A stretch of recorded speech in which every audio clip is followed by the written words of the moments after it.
Hi, I'm Elizabeth. Our family has always been tightly knit, brimming with love and laughter. James, my husband, has been my steadfast support since our college days, and together we've raised our daughter Emma, a bright and inquisitive 8-year-old who is the light of our lives. Her endless questions and playful adventures never cease to amaze us. We've embraced a parenting style that nurtures curiosity and learning through experience, which is why Emma's spirited nature brings us such joy. It's not uncommon to find her rummaging through old boxes or exploring the backyard, her imagination soaring as high as the sky.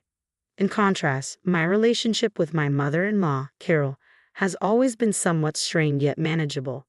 She has a stern disposition, something James warned me about early in our marriage. Despite her strict demeanor, I never viewed Carol as a threat. I saw her more as a product of her upbringing, tough around the edges.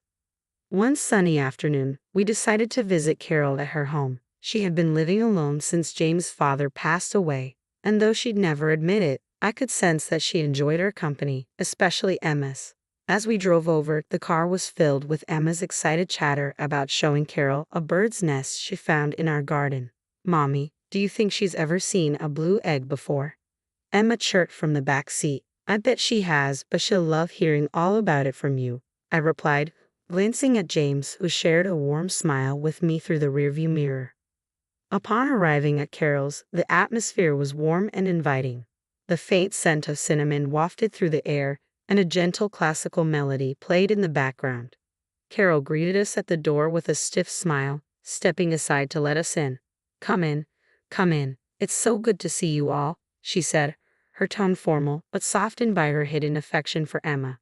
As the afternoon progressed, James and I helped Carol with some chores while Emma played quietly in the living room.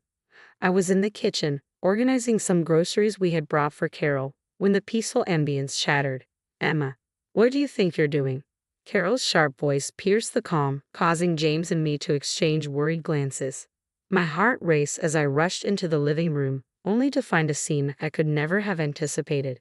Carol loomed over a cowering Emma, her face twisted in anger. "What's going on here?" I demanded, stepping protectively between Carol and my daughter, my voice firm yet striving for calm. "Your daughter was stealing from me," Carol exclaimed, brandishing a few crumpled bills, her eyes blazing with fury.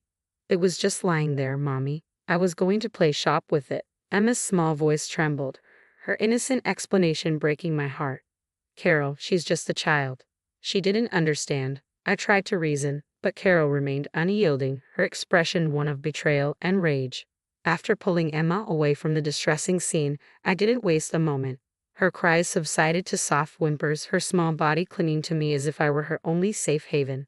James, his face a mask of confusion and anger, silently followed us out, the door closing behind us with a finality that echoed the sinking feeling in my gut.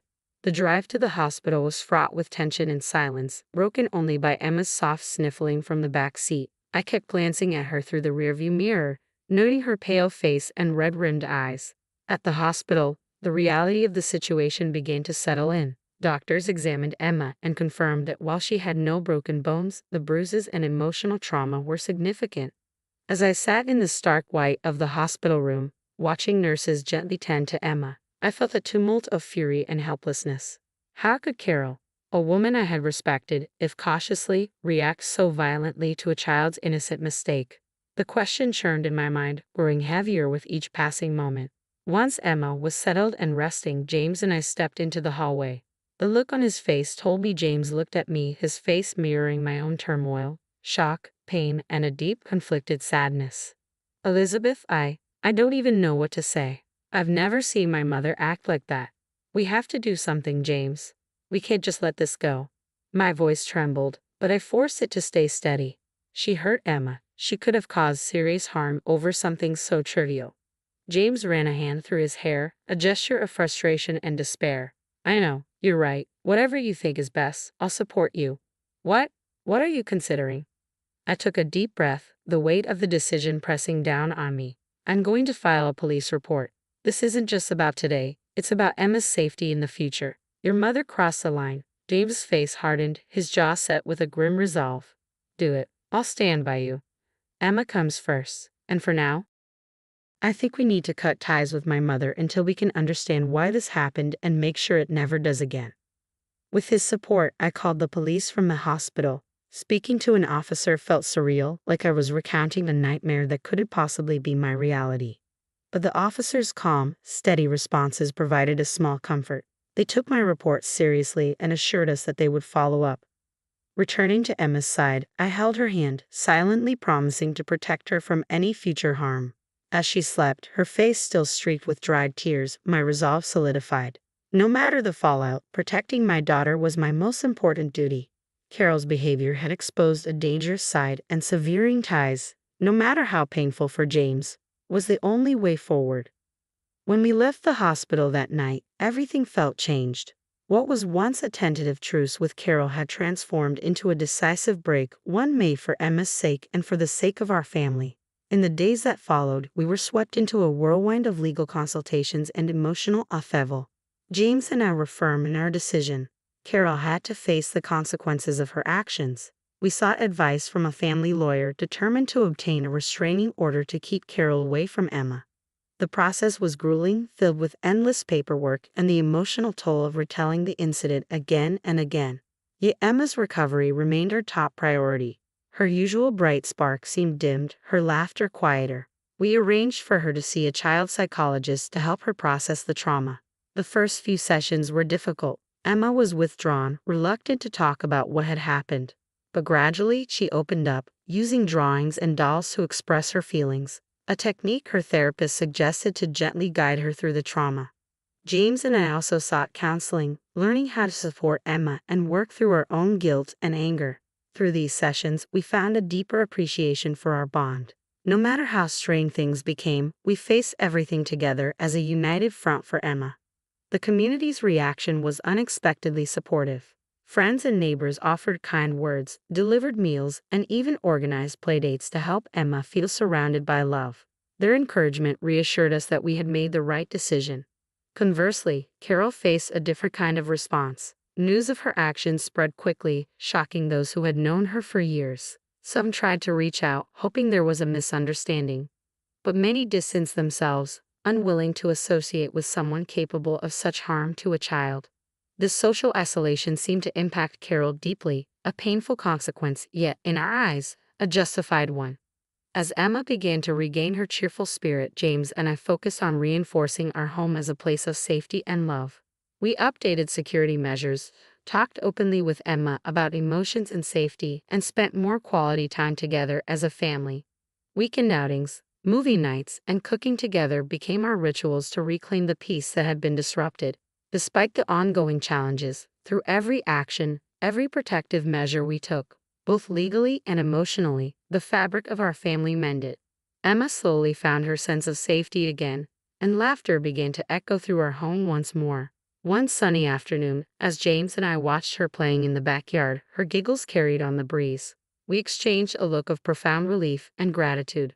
Our little girl was coming back to us, her resilience shining through like a testament to the strength of our family in the face of hardship. Our home, once just a place to live, had become a true sanctuary. James and I grew even more vigilant, not out of fear, but from a renewed commitment to nurture and protect the peace we had fought so hard to restore. It became our mission to ensure Emma felt not just safe, but deeply loved and valued. We decorated her room with bright paintings she chose herself, and her space became a gathering place for friends, filling the house with joyful noise and youthful energy. On a sunny Saturday, during our weekly family picnic at the park, I watched Emma chase butterflies with a friend. Her laughter, pure and unrestrained, was a sound I'd missed dearly during those dark months. James caught my eye from where he was setting up a frisbee game, his smile reflecting the blue of the sky and echoing my own feelings of contentment and relief.